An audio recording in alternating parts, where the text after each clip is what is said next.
Hello there, welcome to 𝗦𝗨𝗕𝗘𝗘 Online Tutorials YouTube channel. In this video, I'm going to talk about elasticity, Hooke's law, Young's modulus, shear modulus, box modulus, and many others like that. Make sure you stay with me till the end of this video so that you can understand everything perfectly. So let's go. Elasticity is simply defined as the ability of a material to return to its shape and dimension after the removal of an applied force or load. Now, what you should understand first is that we have elastic materials such as wire, rubber, or spiral spring, and this elastic material can undergo elasticity. Now, elasticity is when a load is added to the elastic material and it still returns to the length at which it was before that load is added. That means the material is elastic. Let me give you an example. Let's say you have a spiral spring that is 5 centimeters long 5 centimeters long without any load, and a load is now attached to the spiral spring. A load is now attached to the spiral spring and the spiral spring becomes 7 centimeters long. Now if this load is removed from the spiral spring and the spiral spring returns to 5 centimeters, it means this spiral spring is an elastic material. Let's talk about Hooke's law next. Talking of Hooke's law, we can say Hooke's law is a law that guides elasticity of materials. And what does it state? It states that provided the elastic limit is not exceeded, the extension of an elastic material is proportional to the applied force. That means if you have not gone beyond the elastic limit of that material, then the force you apply on that material is proportional to what? To the extension of that material. Let's put it down mathematically. It means the applied force F is proportional to the extension, and this means F is equal to Ke, where K is the elastic constant. That's K.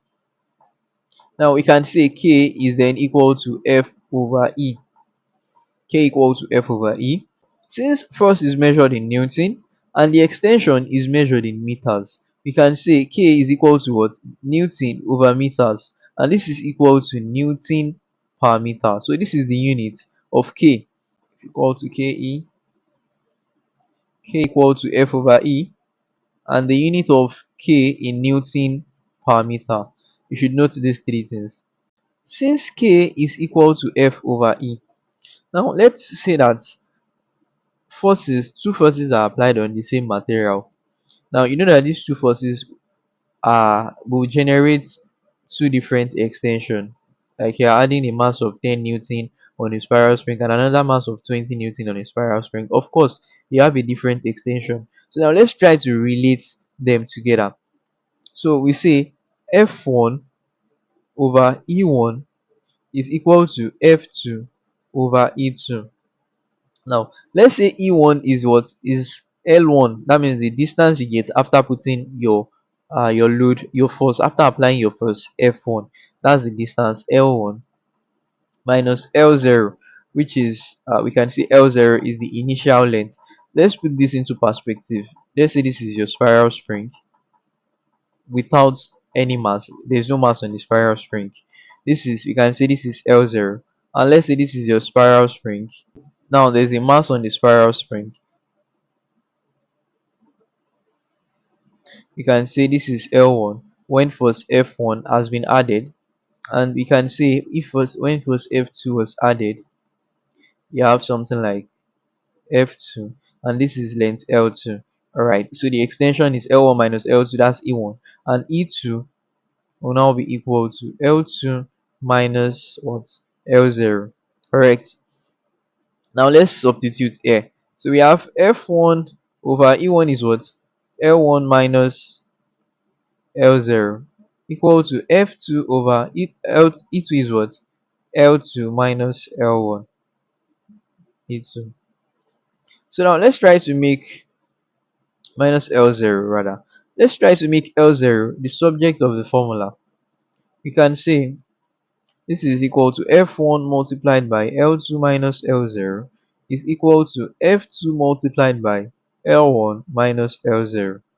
And this is equal to F1 L2 minus F1 L0 equal to F2 L1 minus F2 L0. Let's put the one having L0 together. we want to make L0 the subject of the formula. We have minus F1 L0 plus F2 L0 is equal to F2 L1 minus F1 L2.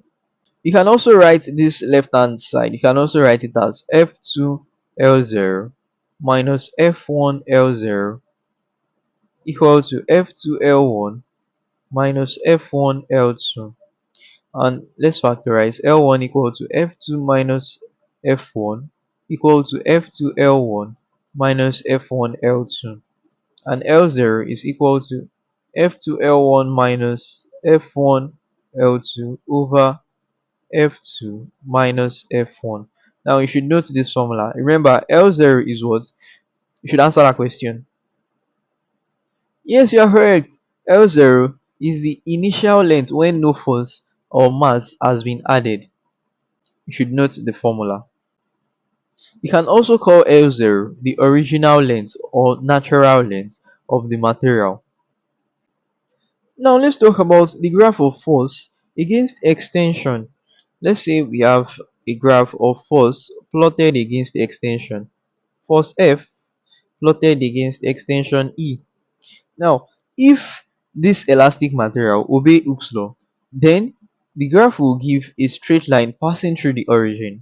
The slope is equal to the change in F. You can say is equal to the change in F over what? Over the change in E.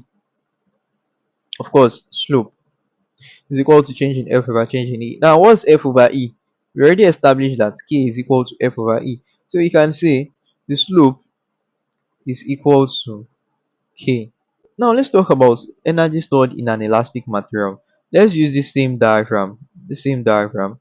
Let's use it. Now, if you have force plotted against extension, then the energy stored in that elastic material is also the same thing as the work done in stretching that material, and it is equal to the area under this graph. Now, obviously, this is a triangle. Energy The energy in this elastic material is also equal to the work done in stretching the elastic material, and it is equal to what? The area of this triangle. Area of triangle is half this times height. The base in this case is E, while the height is what? Is F. So this is 1 over 2 multiplied by E multiplied by F. This is the same thing as saying 1 over 2 multiplied by EF, or saying 1 over 2 multiplied by FE. So this half FE. You can simply say W is equal to half Fe. Should note this. If W is equal to half Fe, we already established that F is equal to Ke. So we can say W is equal to 1 over 2 multiplied by, since F is Ke, so let's substitute for F. So this is Ke multiplied by E, and then this is W equal to 1 over 2 multiplied by Ke squared, and this is, you can say W is equal to half Ke squared. You should note this formula too. Now let's talk about tensile stress. What does it mean? It is simply the ratio of the force applied to the cross-sectional area of a body. It is given as sigma. It is given as sigma equal to the force applied to the cross-sectional area, that is over the cross-sectional area A. Yes, that's tensile stress, and it is measured in newtons per meter squared.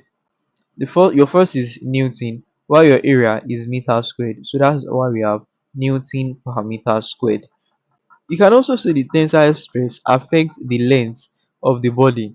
You should note this. Tensile stress affects the length of the body. Also, tensile strain. Tensile strain is the ratio of the extension of the body to the original length. Tensile strain is represented by sigma too, but now sigma in capital letter. Sigma equal to the extension over what? Over the original length, which we represented as L0. So now if the extension is measured in meter and the original length is also measured in meter, then it means meter will cancel meter. So that means your tensile strain does not have units. The next thing we want to talk about is Young's modulus. Now, Young's modulus is simply the ratio of the tensile stress to the tensile strain. Young's modulus, we can say Y, or we can say gamma. Gamma is equal to the tensile stress over what? The tensile strain. And now remember, strain does not have a unit, but stress has a unit, and the unit of stress is Newton per meter squared. Now this simply means there is no unit in the bottom, and the upper one has Newton per meter squared. It simply gives Young's modulus a unit of Newton per meter squared. You can write it this way, or you can say Newton per meter squared. It means the same thing.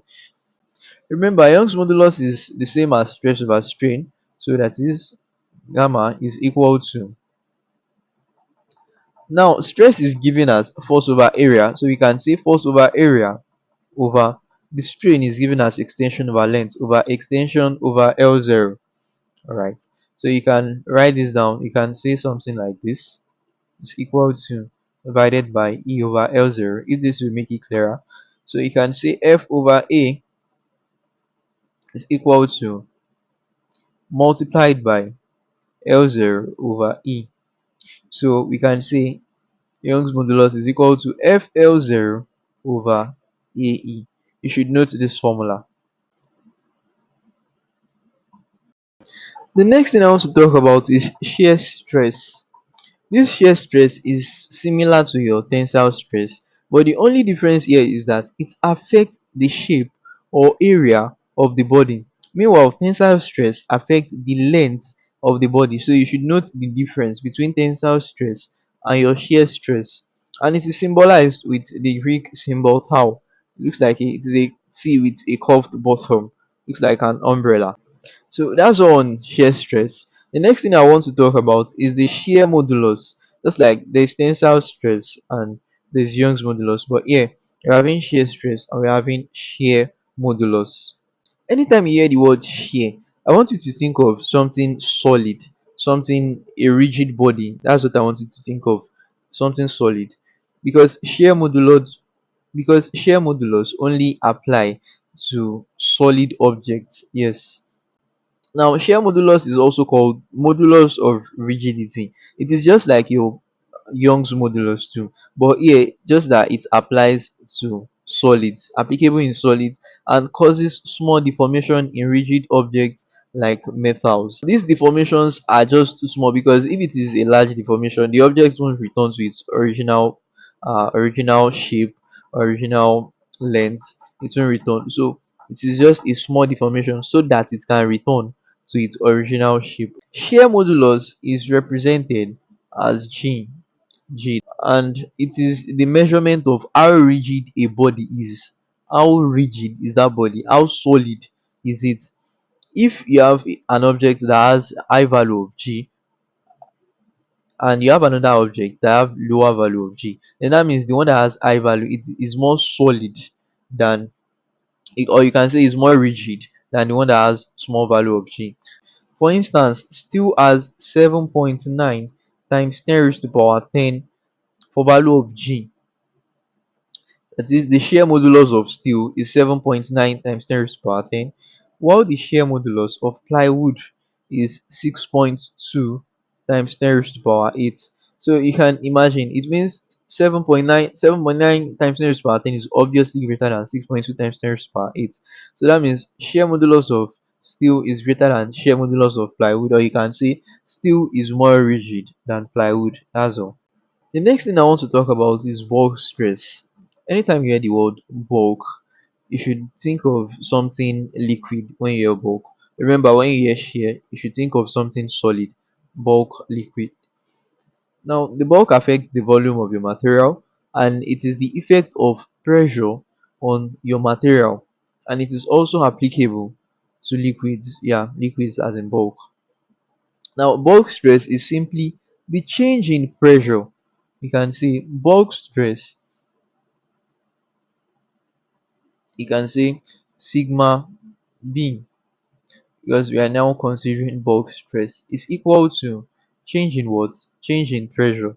That's it. That's all you need to know. So, and this is measured in what? Newton per meter squared. Remember, pressure is measured in Newton per meter squared. Same thing as bulk stress. Yes, I also want to talk about bulk strain. We have bulk stress, Abi. So we have bulk strain, and we also have bulk modulus. The next one I'll talk about is the bulk strain. Now, the bulk strain is simply the ratio of the change in pressure to the original volume. Now, bulk strain is represented as this. Now, bulk. Remember, this is strain. This is tensile strain, but we're adding B to show that it is bulk strain. So it is the change in volume to the original volume. The next thing I want to talk about is the bulk strain. Since we have bulk stress, we also have bulk strain, and we also have bulk modulus. Bulk strain is simply the change in volume to the original volume. This is bulk is equal to the change in volume, let's say the change in V, to the original volume, the V0, the V naught. Now this change in V most times is usually negative. So you should note this formula. Recall, Young's modulus is tensile stress over tensile strain. So what is bulk modulus? Yes, you are correct. It is bulk stress over bulk strain. So bulk modulus B is equal to the bulk stress over bulk strain. Now let's say B is equal to bulk stress is change in pressure, while bulk strain is the negative change in volume over the initial volume. Oh, I forgot to add, the bulk strain does not have units. This is V over V. They are both V's. Volume will cancel volume, so it doesn't have any units. Then let's come back to this. B equal to change in pressure over negative change in V over V naught. And this is equal to change in P multiplied by negative V naught over change in V. And we can finally say B is equal to minus V naught change in P over change in V. That's all. I also want you to note a term called compressibility. This compressibility is the reciprocal of bulk modulus. Remember, we said bulk modulus B is equal to minus V naught change in P over change in V. Now, the reciprocal of this is compressibility. C is equal to change in V over minus V naught change in P. That's compressibility. Now, the unit for this compressibility, remember we said the unit for bulk modulus is Newton per meter squared. Newton per meter squared. Now, the unit for this compressibility is also the inverse of the unit for bulk modulus, and that is per Newton meter squared, or you can say meter squared per Newton. I quickly want us to talk about the graph of stress against strain. Let's say we have stress against strain. There are about 5 points on this graph that we should take note of. The first one, the point P, which is the proportionality point, is any point below the elastic limit. And at this point, the elastic material still obey Hooke's law at this proportionality point. Assume that you are stretching your rubber. This is what you should assume so that you can understand this better. So proportionality point is any point that you are just still stretching your rubber. And now when you get to E, which is the elastic point, this is the point where the material will return, will not return to its original length. When you get to the elastic point, the rubber you are stretching, it will become taut. It is at that point, even when you remove the force on it, it will not return to its original length again. That's the elastic point. Now the next one, which is the yield point, which stands for Y on this graph. The yield point, it is at this point that the material begins deviation from Hooke's law, and it is the beginning of deformation, also known as plastic deformation. That means it won't have the same length, the same shape, it begins to deform at the yield point. Now, if you extend your rubber, if you extend it further, you get to the maximum load. That's the next one, which is represented by this M, the maximum load. Now, at this maximum load, it is here that it can take the largest amount of force, all the force it can withstand. This is where it can take it as the maximum load point. And now the next point is what, which is B, is the breaking point. The breaking point, it is at this point that if you add an extra force, the elastic material will begin to break, to begin to break due to an excessive force or an excessive load. This is at the breaking point. So if you pull your rubber, if you pull it to an extent, the rubber will, it will break. So because it has reached the breaking point.